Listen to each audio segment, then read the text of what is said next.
presented to W4CY Radio or its employees or affiliates. Any questions or comments should be directed to those show hosts. Thank you for choosing W4CY Radio.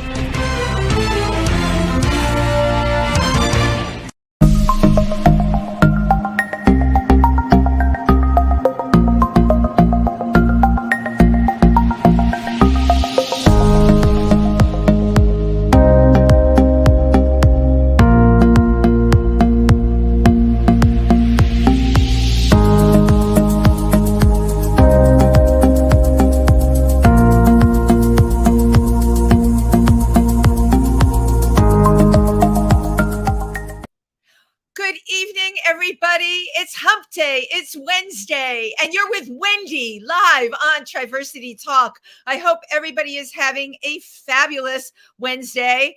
I am going to lay my cards on the table. I'm going to be upfront and just say it like it is. Mercury being in retrograde, girl, it has just been a lot this week is all I could say.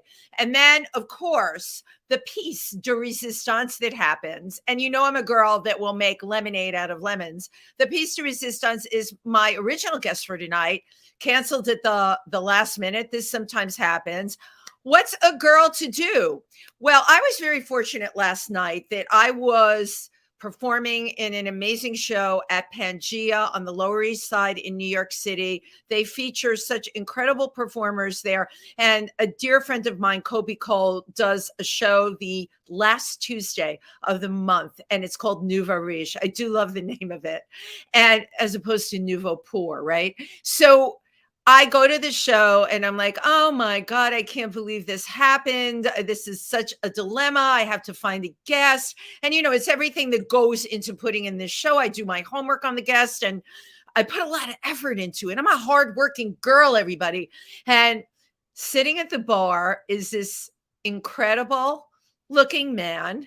And next to him is an absolutely beautiful girl that looked pure as the driven snow from the Midwest. And I start talking to them. And I said, what are you doing Wednesday night at 7:00? Because I knew looking at them that they were part of the show, which meant, you know, they're performers. They have a lot to say. They can entertain us. And lo and behold, they're on the show with me tonight. So you see, what's the moral of the story here? The moral of the story here is you got to go with the flow. Just because Mercury is in retrograde doesn't mean it's going to blow up in your face. Okay. Don't worry. Be happy. All right. And thank the universe. Okay. Because sometimes what you may need in your life may be right in front of your very eyes. So without further ado, I would like to welcome the amazing Jackson Sturkey and Alexis Shetley. How are you? Hi, Wendy. Hi. I'm doing too good. We went from the bar at Pangea, and here we are on a lot. How does this happen? You know what? It's just New York City. You just got to be ready, you know, because you never know what's going to happen, and you have to include yourself. You have to include yourself. You got to be ready for anything. And yes, it's New York City because that's where we're broadcasting from, everybody who is everywhere in the country right now.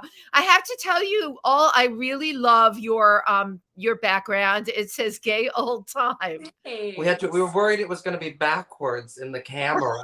And we thought, I said it will be just like one of those old rock and roll records where if you play it backwards, it has gay messaging and, I have to stop you right there, right? And, right. I thought if it's backwards, it's fine. Right. I can't believe you referenced that. It was either a Beatles song or a Rolling Stones song where it was, if you played it backwards, it said somebody had been killed.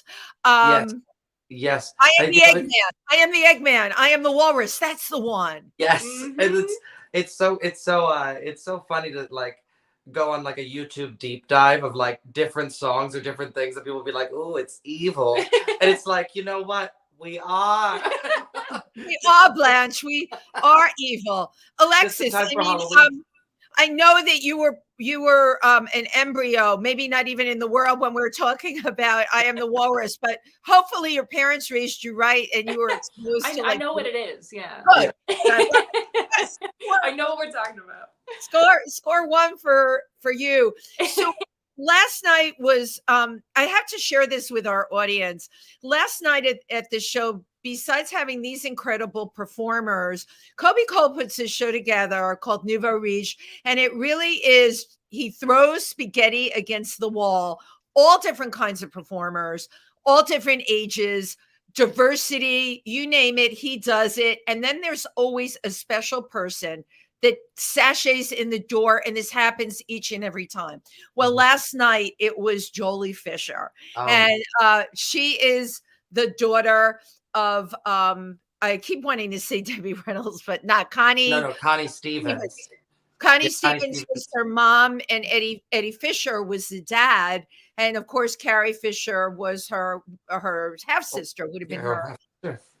So imagine her coming in the door, and I'm sure that Jackson and Alexis can appreciate what I'm going to say next.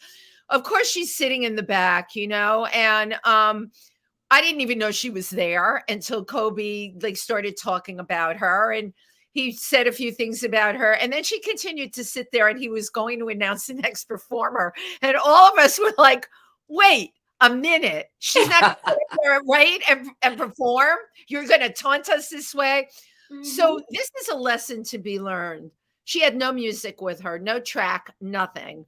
Not dressed high style or anything. Looked lovely, but not like she was going to be on the stage. She blew it the hell out of the water. No track. No, I mean, that was pure, unadulterated talent. Yeah, it's crazy. Well, and that show that Colby does is so good. You can't oversell it. Every time you go there, I have been obsessed. Last time that I went there, Kevin Avenance came through. Oh, I was there that night. How did we miss each other? I was there when Kevin. Oh my God! Well, because he was wearing the Yzma dress. Yes, with that latex Yzma with the collar. And he went up there and sang, with the big collar. Yes, and he went up and sang Face. I've just been obsessed with him. And then Beyonce just sampled him on her new album, Pure Honey. Right. And so he's getting a little bit of a resurgence as well. But it's so funny those rooms in the East Village. We're in Brooklyn right now. We're going to be going into the Soho Playhouse tonight to host our show, Cuckoo's Open Mic. We do it every Wednesday somewhere in the 5 boroughs. So it's a traveling show. Your show that you do. There it is. We if we stay somewhere too long, we get antsy feet and we have to fly the coop. We're like that old song, Joey. The wind calls us, and I got to get to another location. Right, I got to a third bar. Well, they call the wind Mariah, and you go. Yeah, there it is. Well, you were talking about Mercury being in retrograde, and your guest dropping out at the last minute. And it's so funny because the exact same thing happened to us. You said, how did that? We all met. Crazy. So we've been at a place in Brooklyn for a year. We just had our year anniversary. What was the name of it? Nest in Brooklyn. Nest. It's underneath a bar called the Bluebird. And of course, so it's in there. Wait, hold on. We can't let this go past. Come on. All right. So the top bar is the Bluebird, and underneath is the Nest. Yep. So we were at the Nest for a year, but what happened, Alexa? Yeah. So we got a text yesterday at 1 p.m. and they said, "Hey, you can't use our venue tomorrow." So today we were supposed to have our show at 7:30, like we do every week, and at the very last minute we were canceled. Yep. And so then you walk in the door and you say, "Oh, hello, my guest just dropped out at the last minute and I need someone to take over our show." And we just happened to pick up a show at 9:30. So if our show hadn't been canceled, we wouldn't have been able to do this. I know. So it just sometimes just works out. But we found out at 1 p.m. yesterday, and by 4 p.m. I had found us a new venue. I had made sure to confirm my team that works on Cuckoo's Open Mic. I was able to confirm our featured act and get everything moved over to Manhattan. So the show goes on. Mm-hmm. But I think how many performers do you have in that show? How many people were you expecting? So we do a featured act who does a half-hour set with us. But then aside from that, we get between 35 to 45 performers coming through. Everyone gets 7 minutes to do whatever they want, as long as it doesn't involve fire or glitter. Right. Wow. Yeah, we say if you make a mess on the stage, please take the mess with you. Right. But I've been doing the open mic scene since I have been in New York for about 7 years. I got here on a Tuesday. I got my survival job on a Thursday, and I did my first open mic on a Saturday down at the bitter end. So that's your very first one. So this is interesting to me. I see, because I didn't have a ton of time to Google, and that's normally what I do, but I read a ton, whatever I could on social media about both of you. So you only have been here 7 years, Jackson? I've only been in the city 7 years. I'm What from took Ohio. you so long? Well, I was one of those things. As soon as I was ready, I had someone once say to me that, you got to move to New York when you're ready. And it was one of those things that I could say I never really understood Ohio, but like no one had to explain New York to me. And so when I was really ready, I got on that bus and I came here and I just never looked back. And so I started doing about 3 to 4 shows a week that were these open mics. There's different stuff in the scene like that. And then after being here about 3 years, I produced my own first show, which was a cabaret show called Jackson Sturkey and His Orchestra. Catherine Schuler, who we both know and love. Right, amazing. Yeah, Catherine had introduced me to this space, Frigid, New York, and I was able to produce my show there. But Catherine said to me that an orchestra was originally a collection of artists. So I started doing this show that was Jackson Sturkey and His Orchestra. I would book 2 variety acts, a musician, and a burlesque act. So it was a little bit like... Oh, there was something there for everybody. Oh, yeah, it was like if Mr. Rogers' Neighborhood was hosted by your drunk gay uncle. And so it was a monthly show that was a lot of fun. So I love hearing this. I want to know, like, what made you leave Ohio? What was bad about the fit? A little bit about your backstory. Sure. So I saw my first musical when I was 5.5 years old. I saw Oliver with an exclamation point, and I thought, this is it. This is what I want to be doing. This is what I want to be involved in. And so I always had sort of that arc of like studying and wanting to do theater. And then I am mixed. My father's Black and my mother's white. I am gay and I am an atheist. And I grew up in the religious right of Ohio. People who are like, my God, my guns, this sort of thing. Right. And so I always had this sort of experience being in Ohio that was like, well, you are a person, but you're not white enough, or you're not Black enough, or you're not straight enough, or you're not Republican enough, or you're not these sorts of things. And it was one of those things, none of those things were honestly who I was. Of course. And so when I came to New York, I first came to New York when I was 15 years old on a choir tour. I was in 5 out of the 6 choirs that my high school offered. If I could go back in time, I would bully myself. I don't know. That's true. I would go back if I go back in time, a time machine, the first thing I would say to my younger self is, and then I would say, and then I would push myself down and I'd say, you're gay. But you're gay and you're a theater queen at 5. So there. I was. Oh man. If we want to get into it, I've got musical theater lyrics up here and scary stories. I love a horror story as well. But... Oh yeah, I'm right on that. What about you, Alexis? Oh, just where am I from? Is that? Yeah. I'm from Kansas / Missouri. Take your pick. I flip-flopped back and forth between the two. I've been here 5 years. So I moved here. And Alexis moved here on a whim. I did. Really? Yeah. So I went to college for 2 years and was like, I'm good. I quit college, and then was living with my parents. And I told them I will move out in January. Don't know where, but I'm moving out in January. And they said okay. And so I took a trip to Austin, and it just didn't quite feel right. I took a trip to Atlanta, didn't quite feel right. I was in the middle of. I was looking at LA, and then I got a text from a friend that said, hey, I'm in New York. My roommate dropped out. Can you move here in a week? So and I said, okay. Meant to be. So she's here for no reason. And I'm here because I got to get a show on Broadway. Right. No, I get it, Jackson. You got to have a gimmick. You got to get a show on Broadway. So, Alexis, were you already singing when you were living in Kansas? Yeah. I mean, I've been doing shows since I was born. So my mom is a theater professor.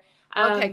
And I lived in Branson, Missouri for a long time, which is like family-friendly Vegas. Since I was 5 years old, I've been in shows. I worked for Andy Williams for years. Wait, the Andy Williams? I used to watch the one with the Christmas special. That's the one, yeah. Wait, Jackson, stay with me on this one. I'm with you. With you. I'm listening in. No, they like the cashmere sweater, either in like red or green. I grew up in the Bronx. That was like one of my favorite. There was something so comforting. You know what, you guys? Everything was okay if Andy Williams was there. Yep. I worked you for know him we were for safe. Yeah. He was just the sweetest. I was in his Christmas show every year as a little kid. You were one of the kids in the crowd. Oh my God. I was. Well, and then also living in Branson, Missouri, Alexis worked at the Titanic Museum in Branson, Missouri for many years. So if you need to know anything about the Titanic, Alexis knows everything. I need you both to clarify something for me. Yeah. Yes. There's no ocean. Yes. It's a landlocked state. You are correct. Yes. So how did they end up owning a Titanic museum? Oh man. Okay. So it's kind of a long story, but the owners are Mary Kellogg and John Jocelyn. John Jocelyn was the second person to go into the ocean and see Titanic. Mary Kellogg was a TV producer. So she produced Regis and Kelly for years and years and years. She came up with the idea for Who Wants to Be a Millionaire. She told me one year, I got a Christmas card from the Kardashians every year until 2017, but that's okay. They were getting raunchy. I wonder why it stopped. Was it something she said? I don't know. But Regis and Kelly were hosting a contest that was sell us your town, and if you win, we'll come to your town and do a bid on it. And Branson won, so they took Regis and Kelly to Branson, did a tour, and John and Mary just fell in love with the town. And John, being a huge Titaniac, that's what we call them, right? Loved Titanic. He said, "This is it. This is where I want to build my museum." So what an incredible story. Yeah. I mean, most people, myself included, would have no clue. And you actually got to work there, which is really I worked there for 4 years. So I know everything there is to know about Titanic. This is a great party trick. It's a great party trick. Yeah. No, it's great. And you know what, Jackson? It's probably a good conversation breaker at a party, because you can just bring up things about the Titanic. Yeah. Oh, yeah. Well, and then, Alexis and I have been working together on lots of things, like in particular, Cuckoo's Open Mic. We've been hosting for over a year. Now, I want to know how the two of you connected. What was this connection? How did it happen? Well, Alexis had left the city in 2020 to take a mental health break. And we were friends of friends. Yeah. And so then when Alexis was coming back, she needed a place to live. And I needed a roommate. The person that I've been living with had gotten a different spot. And so I was like, I helped Alexis. Alexis moved in and we became roommates. Mm-hmm. And we became fast friends over that. And then Alexis started coming to the open mic every week as well. And so we just started working on that. She started taking over and doing the social media for that. But aside from that, we just love watching shows together. We love talking about art. And then we're looking to set up and start doing, aside from just hosting the shows, we're looking to set up and do a podcast together. Absolutely. And then also Alexis has always been an amazing creative sounding board. Because, when you have someone who knows what they're talking about, whether it's theater, shows, modeling, any artistic expression, they talk about there's deep talk. It's like someone will say something, it's like, oh, this person knows about cars. And so whenever I was talking to Alexis about theater, about doing the shows, it's in her blood. She comes by it honestly, from her mother and such. And so when I'm able to talk to someone really intelligently about theater and what's going on with the shows, our friendship came from that really good collaboration. And, Catherine Schuler, again, once said to me, include yourself. And in the stuff that I've been doing creatively, I'm very motivated to get stuff together and make stuff happen. After I produced my first show, I've subsequently produced burlesque shows, a psychedelic rock show called Not Your Grandmother's Acid. Now I have a show that goes up the last Thursday of every month at Pangea called Family Liquid Dinner. And as I'm doing these things, you cannot do it by yourself. Theater is a collaborative art form. Absolutely. And Alexis is just one of my A1 collaborators. And I've got a lot of people who creative energy that the both of you have is so impressive to me. I've been in New York City for decades and have only ever earned my living in this industry, right? And when I came, there were a lot of people like the two of you that came and you could work a part-time job. You didn't have to have 10 roommates. You could have one. You know, I had great $500 a month apartments and all of that. You both impressed me so much because you just really came here, you know, by osmosis. You knew you had to be somewhere, and the somewhere was here. And New York City, this is one thing I can tell you: the people that are supposed to make it here stay here. And then if it's not working for you, the smartest thing you can do, I just had a friend who I love, J.R. Price. He's so talented. You may know him, Jackson. He's been all over. He's got a few albums out. JR's leaving New York for a little bit. He's got an opportunity somewhere. He needs to work on his craft. You both know that New York can chew you up and spit you out. And as you said, Alexis, you took a mental health break in 2020. And that's when the pandemic was raging. Yeah. And it's just so impressive to me talking to the both of you, your attitude, Jackson, the amount of projects that you have put together. It's like boom, boom, boom, boom, boom. How do you do it? Oh, you know what? I have always been, you know, when I was young in my household, it was kind of a sin to be bored. And so I was always looking for something to do, looking for something to create. Now, when I first realized that like musical theater is what I wanted to do, I thought that was just primarily as a performer, which is still what I do. It's sort of my being a cabaret performer. I love it. It connects me to a lot of community. But I also found that contriving theater from nothing, contriving these shows from nothing, is my because there's a lot of people that don't have that clear direction for themselves of like, you know, okay, I have to link up with the venue and then I have to book the date and I have to get the show together and get the rehearsal, and it never felt like work to me. And I'm never afraid of failing. I'm never afraid of like messing it up. That is key, right? Yeah, because someone said to me, to fail is your first attempt in learning.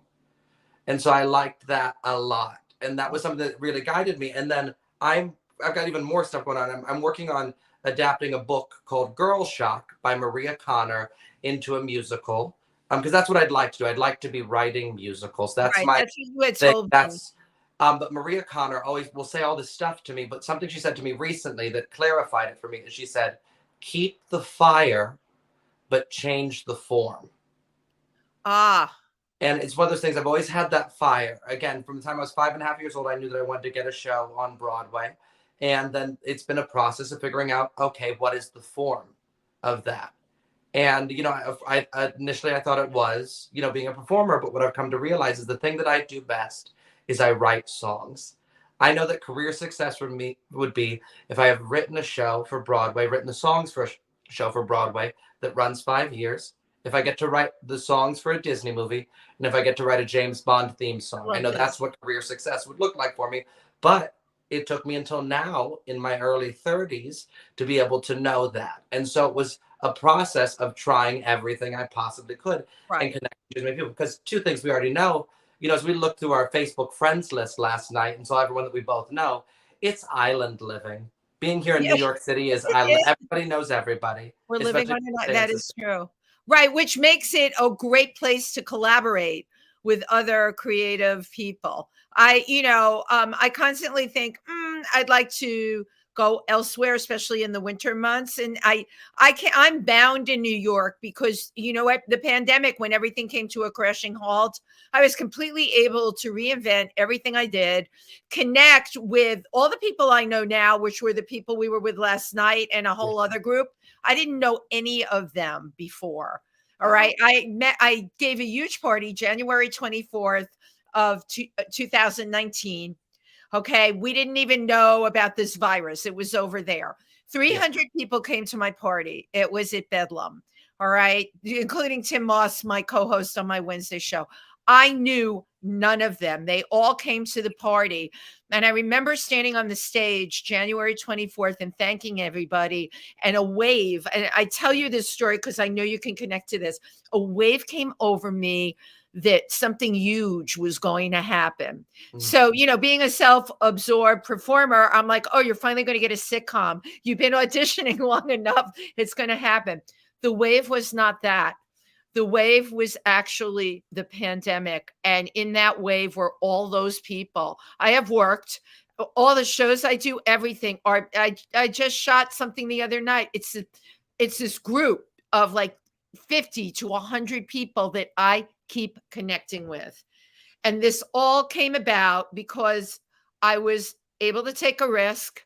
All right. March 12th, they shut New York down. I had lost everything. All right. And the universe, and I know both of you understand this, has the way of working. Man, when you need it, it will turn it up and turn it out. You just have to believe that it can happen. Yeah, that timing is right. It's one of those things. I don't always understand the timing in the moment, but the timing is always right. I mean, us being here tonight is an example of that. If the venue that we had been at, if the Nest hadn't told us that we couldn't do the show there yesterday, right, and then the Soho Playhouse is hosting us tonight, they said we have to start later. If that hadn't all happened in the hours before we met you, we wouldn't be here right now having this conversation. Exactly. And I want people that are listening, no matter what field of work you're in, there's a valuable lesson here. Sometimes you just have to let it go. You just have to let it go and let it happen. And you know what? I have to practice what I preach, because sometimes I forget that. When I met you all last night, I was in a tizzy when I came in. And then I took a breath and I looked up at the bar and I'm like, I looked at you and I'm like, oh, you're part of the LGBTQ community. God, what a goddamn tizzy. Is that what that dress was called? The dress. Is that a tizzy? God, I'm sorry. I'm stereotype thing for me. Anyway, I want to show your video. So our wonderful producer Juan, can you get the video ready to go? Can I set this up really quick? This video? Yes. So I was supposed to do a show in the back room of Pangea on March 28th of 2020. Of course. And as you said, everything closed March 12th, March 15th at the very end. The curtain was supposed to go up on 6th, but then they found out 3 hours before the show started. The curtain wouldn't be going up on their opening night. And so I about 2 weeks into the pandemic, when everything was closed, Arnaldo, who owns Pangea, posted a photo of the back room with all the tables and chairs pushed up against the wall. I remember that. Oh. And he captioned that photo, "I'll keep a ghost light burning for you." And I wrote this. I burst into tears. I was alone in my room, not 20 feet from here. I burst into tears and I wrote this song in about 15 minutes. Wow. And so this was the song that I wrote during the pandemic. And it was the song that I kept doing and doing. Whenever someone asked me to come on a show over Zoom, over StreamYard during the pandemic, this was the song of 2020 for me. And it's called Ghost Light, right? It's called A Ghost Light for You. A Ghost Light for You. Okay. I can't wait to see it. Thank you. Thank you.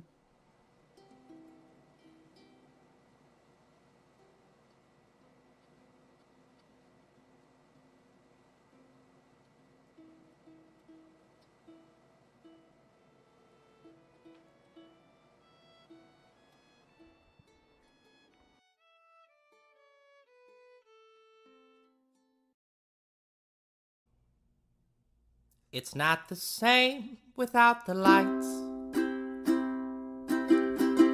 without the people in the room.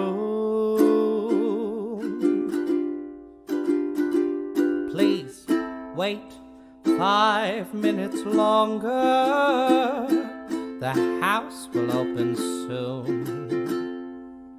I've heard the show must go on.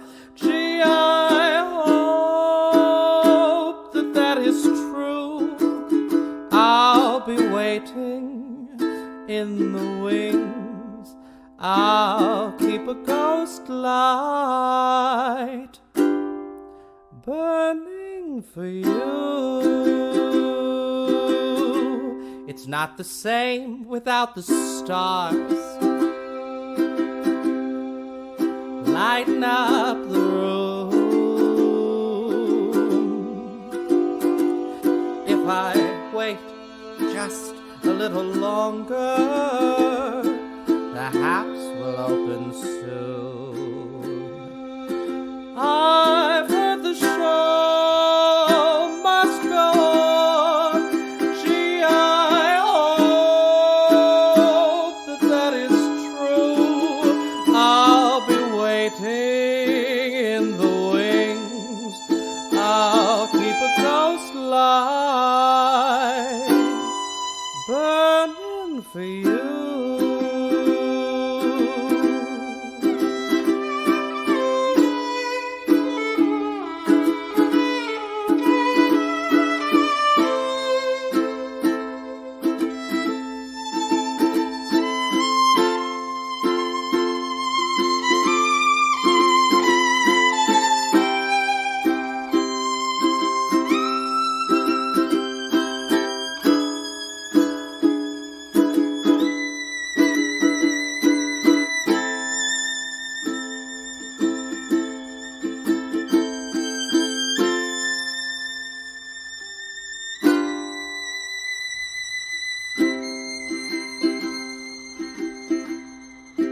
I've heard the show must go on. Gee, I hope that is true. I'll be waiting in the wings. I'll keep a ghost light burning for you.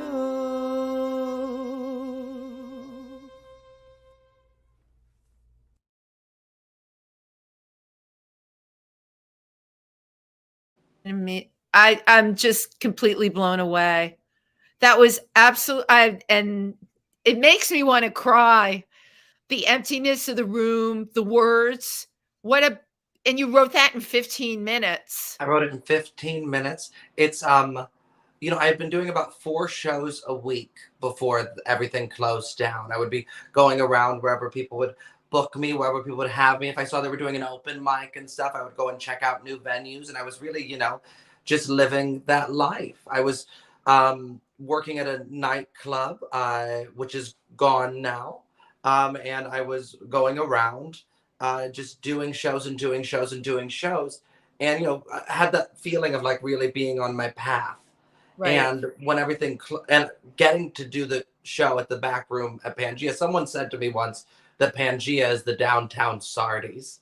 And I like that. Debbie Harry got her start there, and it's a list of who's who that have performed. Joey Arias. So many shows go from there over to Joe's Pub. Your Carol Absolutely.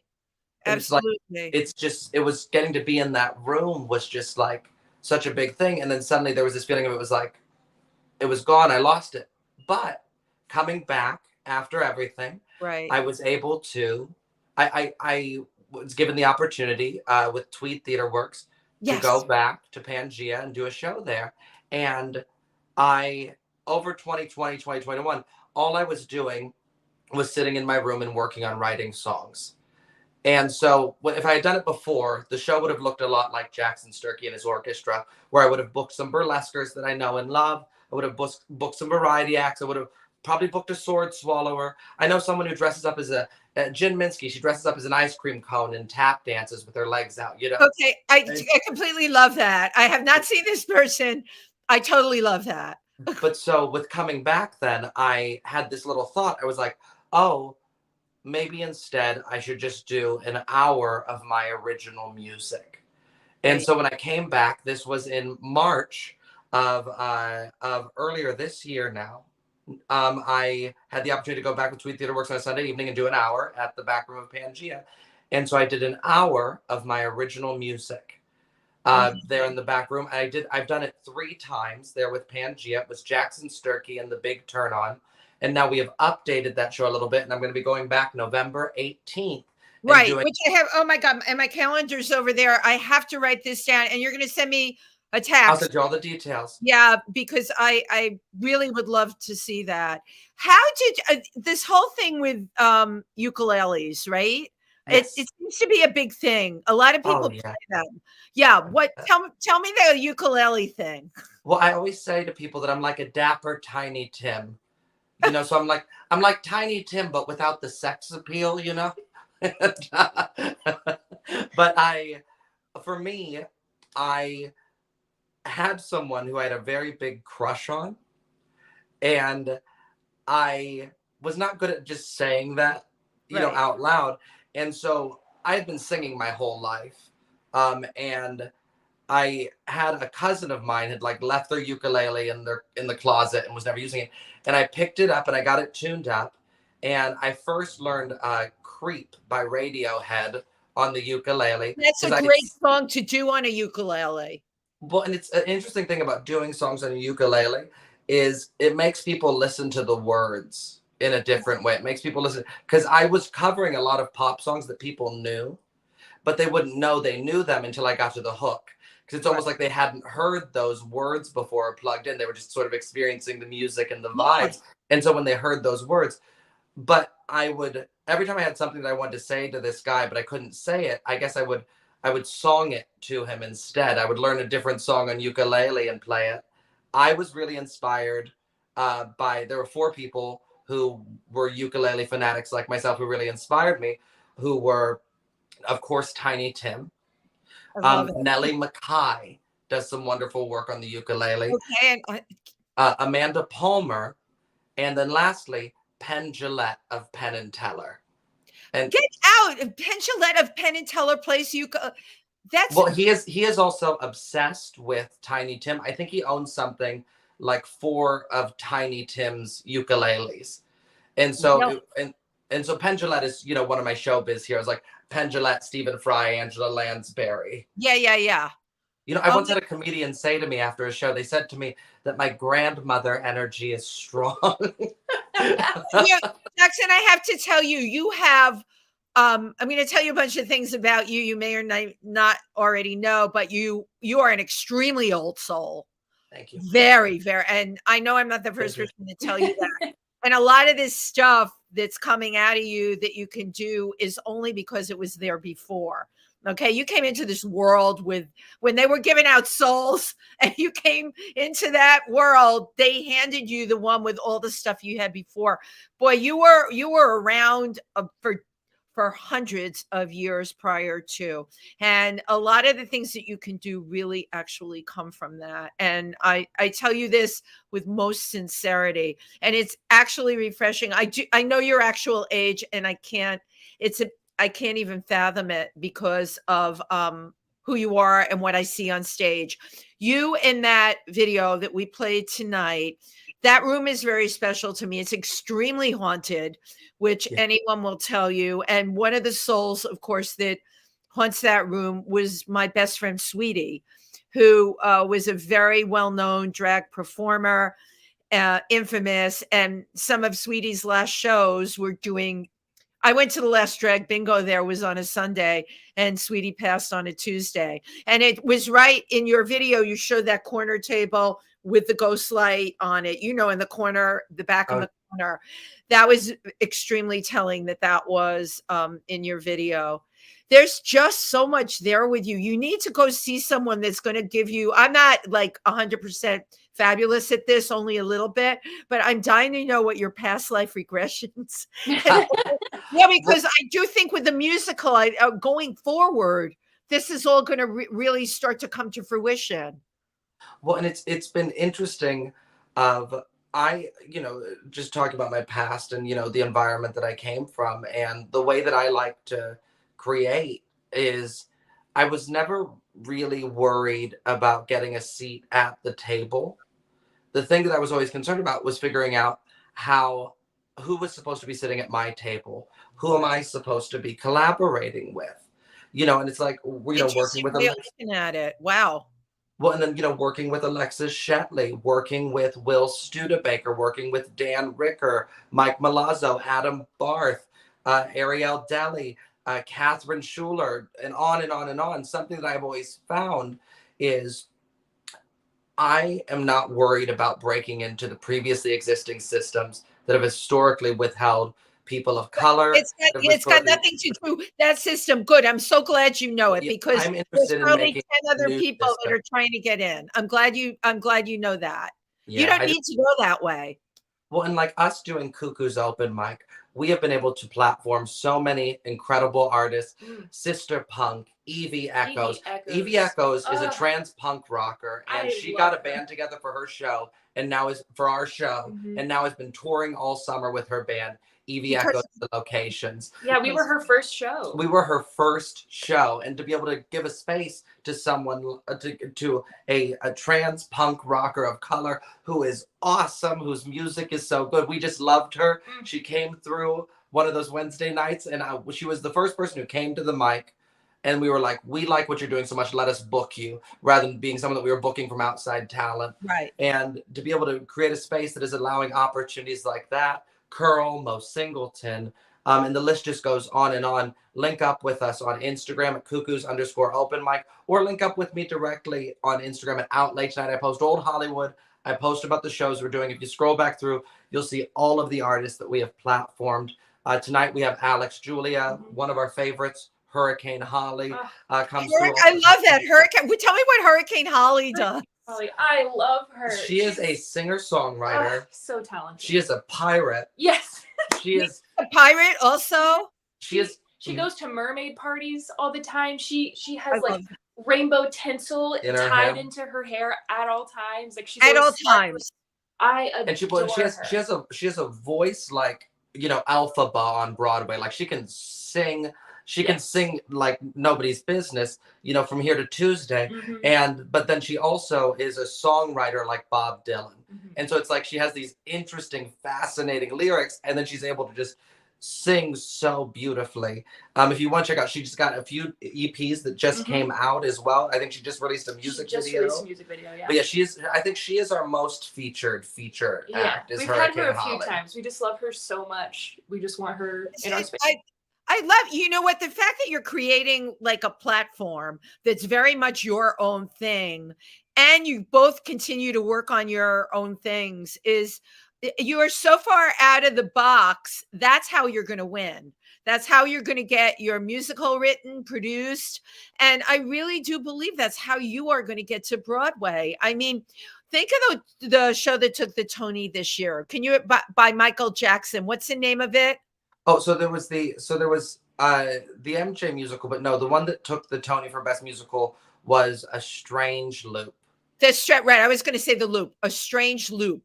If you read his story, I mean, he was working as an usher in the Broadway theaters. Oh, yeah. And right. And much like the conversation that we're having tonight. And he continued to work on his work out of the box. And then ends up winning a Tony. Well, and then it took him, I think, something like 14 years to get the show together and get it produced, and then won the Pulitzer, and then now has won the Tonys. Bring it on. Well, it's one of those things that, you know, something that I always recognized for myself. You know, I've seen a lot of people burn out wanting to do this. I've seen a lot of people leave, because there's a lot of people who will come to New York kind of the way you go to the grocery store. So it's like, come to New York with the intention of going somewhere else. It's like, I'm going to go there, get the chips, and go to get to the next thing. And it's one of those things. It's like, I came to New York to be part of New York. I said once to my friend Charles Michaels. Charles Michael is an older gay man of my acquaintance who's been in the city since 1975, I believe. Well, I should know him already then. Oh, he's 1976. How did this one get past me? And a member of the community. You've been collecting them? You got to catch them all? You know, I have been collecting. I have a little shelf I'm looking at right across like little figurines. Oh, I love that. I said to Charles once, though, Charles, you can't leave New York. There are people who come to New York to see it, and then there are people you come to New York to see. Charles, you and I, we're the latter. Right. And it's that sort of thing where it's like, you have to find, rather than going, I believe, and this is, I guess, a larger philosophical point, is I believe that we don't ever see the ends until, you know, it ends. And if that is true, that we don't see the ends, then it's only good enough for the means to be good. The way that we do it has to be good. And so that's what's important to me. The people who I collaborate with the longest, they have learned not to love themselves in the arts, but rather to love the art in themselves. And we recognize that in each other. You should be teaching philosophy. There have been so many pearls you said, and I know these are coming out of your own head. And I'm like, how does he know this stuff? I think a big You part of just it do. is just, I think a big part of it is just living. When I was I've always loved, I feel like art kind of is a way of like being able to see the way that you're able to get into someone else's mind and see the way they think about things. Right. It's almost like and we're able to connect and share in that way, which I love so much. And I've always been so interested in that, of like, how someone else sees this or experiences that. And in the hope that I am able to express what I am feeling as well. I've often found when I write a song lyric, that the stuff that I think is like, oh, no one will get that. That's too personal. Those things that are so idiosyncratic. Yeah, right. They only have meaning to you. Well, and when I share, those are the ones, when I share that, those are the ones that people respond to. Incredible. And they say, oh, I've been feeling that my whole life, but I never had anyone who could say it. Or, I always say, I'm funny looking. And yeah, when they were up in heaven, when they were handing out looks, I thought they said books. I said, give me a funny one. But but the thing that I found that I want to do or can do in my shows more consistently is I provide a space of emotional catharsis. Oh my gosh. And that's what we all need, isn't it? Yeah. Especially now. Now. I had someone come up to me after I had done the show down at Pangea, that hour-long show, Jackson, Sturkey, and the Big Turn On.